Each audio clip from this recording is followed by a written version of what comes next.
Hey everyone, welcome back to LazyDog Films. I'm Jonathan Silva, here to review Rogue One, a Star Wars story. I think you might be able to help us. When was the last time you were in contact with your father? What is this? It appears he is critical to the development of a super weapon. If my father built this thing, we need to find him. All right. How many do I need? They are requesting a call sign. It's, Rogue. Rogue One. Now, Rogue One isn't in the main series of Star Wars films. This isn't in episode number 8 or 9 or 10. This actually falls in between episode 3, Revenge of the Sith, and episode 4, A New Hope. And it's exactly what you expect it is. It's about a group of rogue rebels, I guess you would call, or just rebels, who are after the plans of the Death Star that lands in the hands of Princess Leia at the beginning of A New Hope. And it ends exactly the way you think it will. But that's not the problem of the film. The problem of the film is its characters. They're not fleshed out enough or developed enough for me to care about them. And even that, even aside from knowing Jyn Erso's name and even Saw Gerrera's name, who's been everywhere, Star Wars, subreddits, internet forums, even people talking about him in YouTube videos like right now, I really don't remember anybody else's name, and that's a major problem. I actually had to look up on IMDb to figure out who I was talking about, like Donnie Yen's character, who is possibly one of the cooler characters in the film, but isn't given enough to become a fan favorite, in my opinion. His name is Chirrut. I can't even remember the names, and I just saw the movie. Even when Jiang's Baze is also a really cool character that I think would have benefited from a more polished character arc. But that's not to say that there isn't a well-developed character in the film. I do think that Alan Tudyk's K2SO is possibly one of the better characters in the most recent Star Wars films, and I'm including The Force Awakens. However, unlike The Force Awakens, there were characters in The Force Awakens that I thought, even though they were kind of hokey, I'm kind of looking at you, Finn, their actions were kind of believable, and their arcs in the story that made them believable, especially for Rey. They made them a little bit more human, more three-dimensional.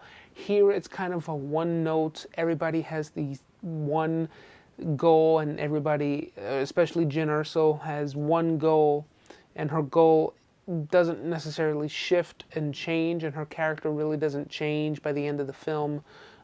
Even Diego Luna's character, who, again, looking up on IMDb, his character, Cassian Andor, isn't really a fleshed out character. They kind of force an arc on him and force a change on his character, and it doesn't really bode well. It kind of comes way out of left field, and I was left scratching my head as to why he was doing what he was doing by the end of the film. But there was some potential here to make something that was fantastic. Many critics are saying that this was the best Star Wars film since Empire Strikes Back, and I beg to differ. Ben Mendelsohn's villain would have been a really awesome fleshed out character in a sea of films that have come out in recent years, especially with Disney's Marvel venture and with the Star Wars The Force Awakens. I think he would have been a really awesome, menacing character that had much more depth to him than, let's say, Mads Mikkelsen's character in Doctor Strange.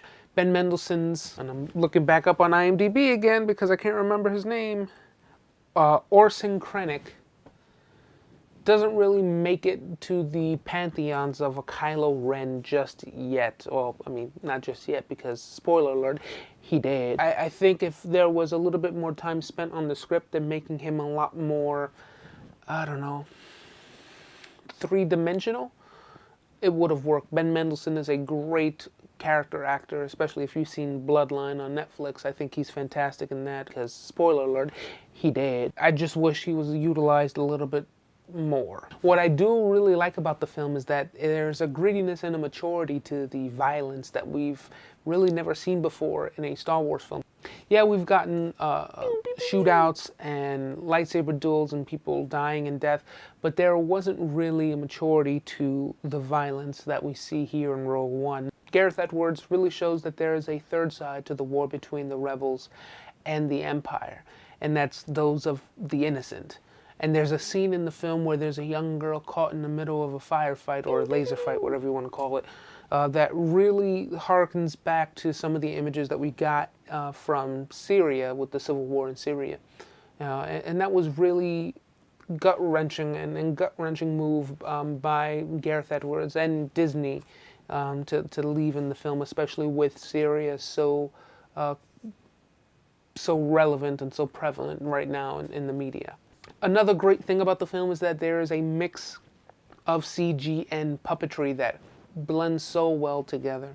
In The Force Awakens, we got a lot of puppetry, and that was fantastic. It really harkens back to the days of the original Star Wars trilogy. And here, it kind of mixes a blend between the old school and the new school, mixing puppetry with a little bit of CG, which comes out flawlessly. However, the CG can only be used to make Peter Cushing's face not look like a piece of beef jerky chewed by a bear. With the advancements of CGI, it is difficult to render an actor who's been dead for about 22 to 23 years, to render their face believably. Not even a hint. It's a huge wave of uncanny valley, especially when you have Grand Moff Tarkin standing next to Ben Mendelsohn's character, and you can really see the difference between a real face and a CG face. Also, Edwards lights Cushing's face in very dark environments, and that really doesn't lend well to the face. It really is off. You can see it almost jitter on the actor who plays Grand Moff Tarkin's stand-in.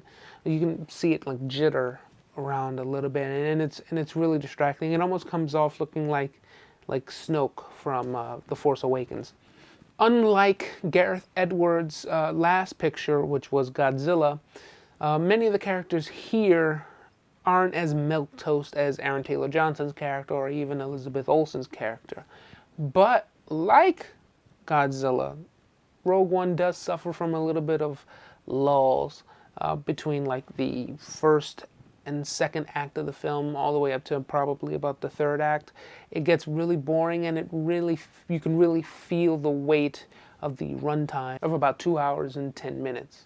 Darth Vader does loom over the film like a dark cloud, or a Darth cloud, huh? But not in a bad way.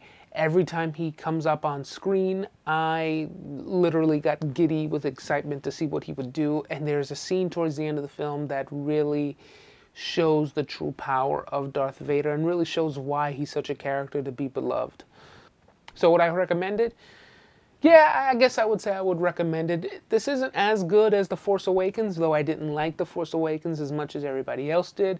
I do feel that it is a solid entry into the Star Wars films, especially with what we've gotten with the prequel trilogy. So if you have 2 hours to spare and want to have a somewhat of a good time, go check out Star Wars Rogue One. Thank you, everybody. That is my review of Star Wars Rogue One. I know I've been away for such a long time. I was dealing with some things, and I really want to appreciate those who've been watching my videos and subscribing since the time that I've been gone. I really want to thank you guys, because without your subscriptions to the channel, I don't think I would have be able to come back on camera in such a short time span. I really wasn't planning on coming back for a while longer, but your support has really helped me out a whole lot. If you want to check out my most viewed video, which is my theory on inherent vice, you can click right up here. It's been really picking up a lot of steam, and many people are watching it and enjoying it, and I have more videos coming like that pretty soon. So fingers crossed that I can get those out to you relatively soon.